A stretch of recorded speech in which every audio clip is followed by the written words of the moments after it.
Hey everyone, Darcy here. So we have the part 3. This is part 3 of the IONIQ 5 series. This is the actual chat with the owner of the vehicle. So he is Leslie. In fact, maybe some of you would know him already. He is actually the only Singaporean to have completed one of the world rallies. So that's quite amazing, right? He's also quite an early adopter for EVs in Singapore, getting his first IONIQ about 3-4 years ago.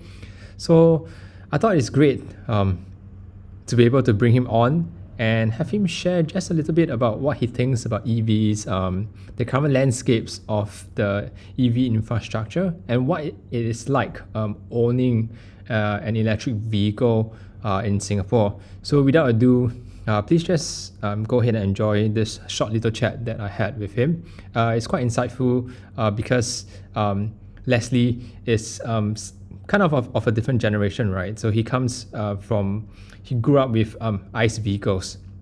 So the people around him also would have grown up with ICE vehicles. So it's nice to know and see the reactions that friends and family or even people around him has. So yeah, if you like the content, again, please like and subscribe to the channel and enjoy yourself.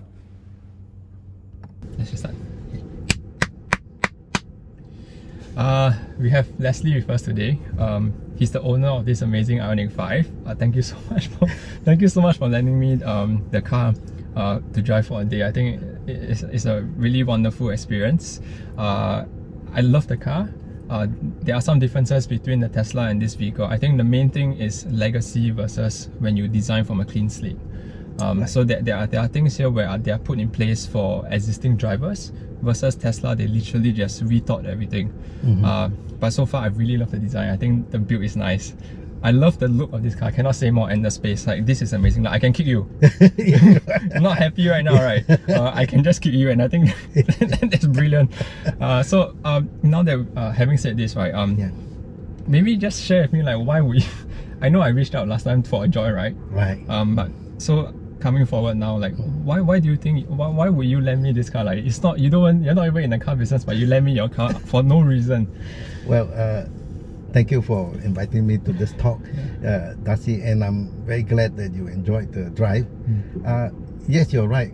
I'm not a car distributor, so I'm not in the business of lending people car for test drive. But you are different. Yes, I met you recently, but I've been following your channel, Tesla Astronaut, and I think you did a great job there. I want to support this channel, and therefore I lend you my car.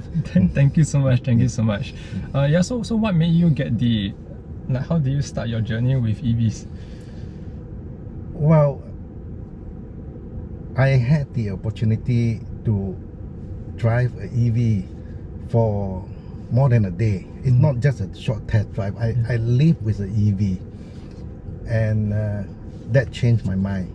So of course, when people buy an EV, the common folks will think, oh, this guy is going green, or some cost cutting measures step in, or something like that. But in my case, it's none of all this. Yes, the green part is a nice thought. The cost saving is nice to have, but the main factor that tipped over was the way the EV drive. I like the instant torque, the peace and quiet of an EV. That tilted the whole game over. Okay.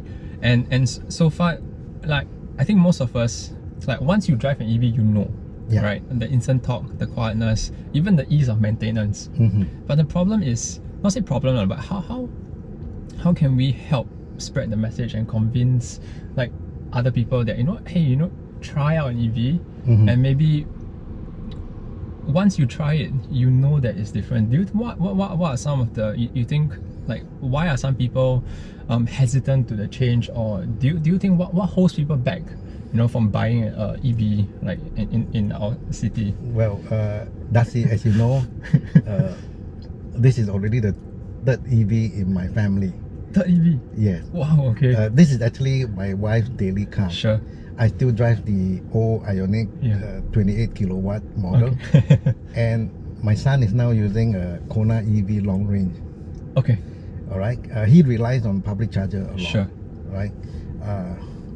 So with so many EVs in the family, it's quite natural for people to ask, to come forward and ask me about EVs. And also with my connection to the motor industry and motorsport, Sure. I will often face questions on ICE, Sure. internal combustion engine yeah. versus EV. So I have gone through enough Yeah. to tell you that sometimes I see this as a no-go zone for me. Okay. It's almost like discussing politics with somebody with opposite view, discussing religion. Yeah. The mindset of general ICE owner, they don't want to change. So the frequent showstopper is, where are the charger? There's Sure. no charger. People are worried about the limited range. Sure. And also, what if I go to Malaysia? So the answers are all already there, and the answers are getting better day by day. Sure. Like the last one, going to Malaysia. You think Malaysians don't buy EV? Yeah. It's also becoming a big thing there. Correct. Right? They're also building up their infrastructure there. And lack of charger. I can tell you, up to recently, there are more charging points than EVs on the road. Yep. And my son now relies totally on public charger. He didn't face any problem. Doesn't look like going back to ICE at all. So very often when I start to propagate good things about EV, you get so much resistance, and I felt that at the moment is the no-go zone. Okay, you guys like to have your EV, and some were saying this is my last chance to own the EV. I must go for the higher horsepower and things like that. And well, okay, okay, I'm happy where I am now, and you are a fellow EV owner. I'm sure you enjoy the peace and quiet when we go to a charging station. There's nobody to fight with us. Sure. Correct. Yeah, so these are, I think so even like maybe share with you like last time, right? So reserve my EV in 1.6. There was back then small. I didn't even consider whether or not there was EV charging around. I thought that I just had faith that the infrastructure would eventually has to come, because personally I do believe that EVs are the future. You can't. It's a meta level event for ICE engines because it's so much more efficient than a vehicle. Like you get 40% of what you put into the ICE car, right? Like I get it, the sensory experience, the drive, it's going to be different. Like let's say you enjoy an MX-5, you're never going to get an MX-5, the feel of an MX-5 on an EV, for example. So these are things where moving into the future, I really believe EV it is a very natural progression. Yeah, I hope more people are open to it. So maybe it's also like, or at least for my friends, I shared with you earlier, right? First time owners or second time owners, actually a lot of them are asking now, they're interested. Hey, you know, if I buy EV, is it okay? Yeah. So yeah, any thoughts that you thought you could share? Because like for me, the people around me.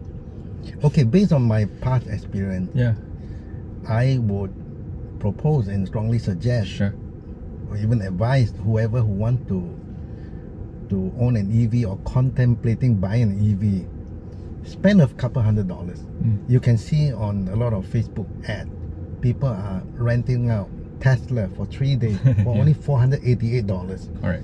If you think that's a bit high, then maybe for $100 less, you can rent a Honda E. Sure. Go and live with an EV for 3 days. Yeah.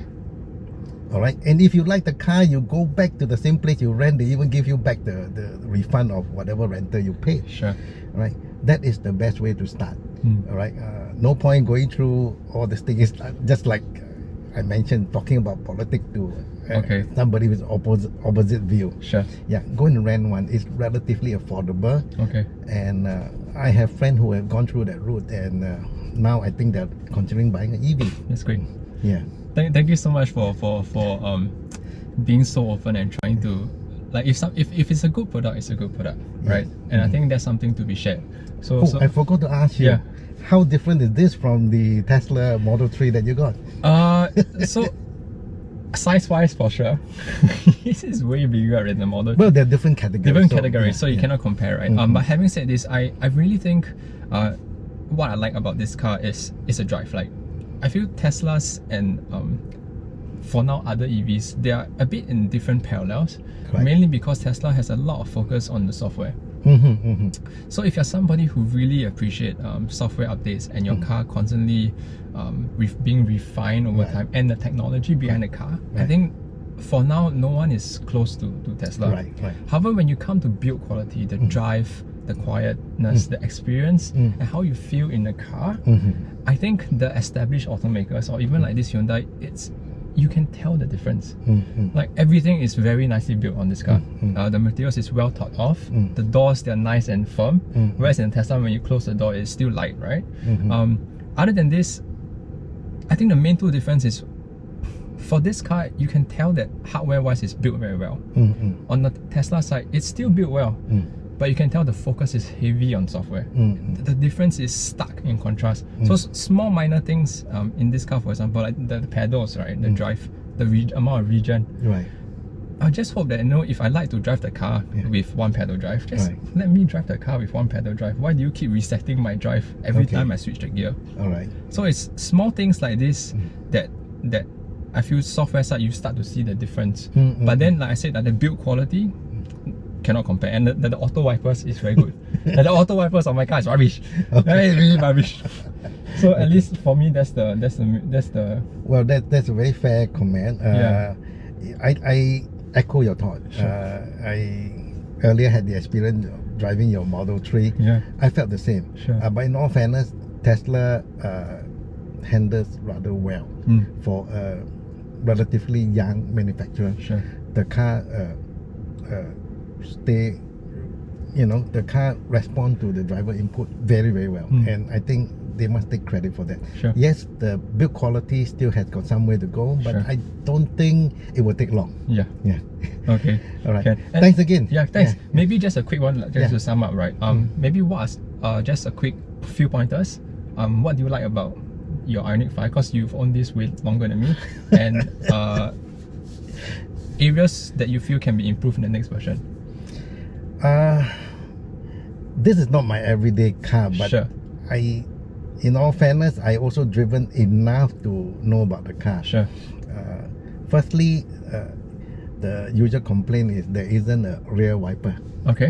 Alright, so when you have bad weather, you suffer a bit. But of course there's a rear camera there, but that is secondary. Besides that, I'm a very happy man because my wife is very happy with this car. Happy wife, happy life. Yes. Area to be improved, small thing here and there, like some of the function we have to reset every time we start a journey. They should have stick it, right, rather than a default mode.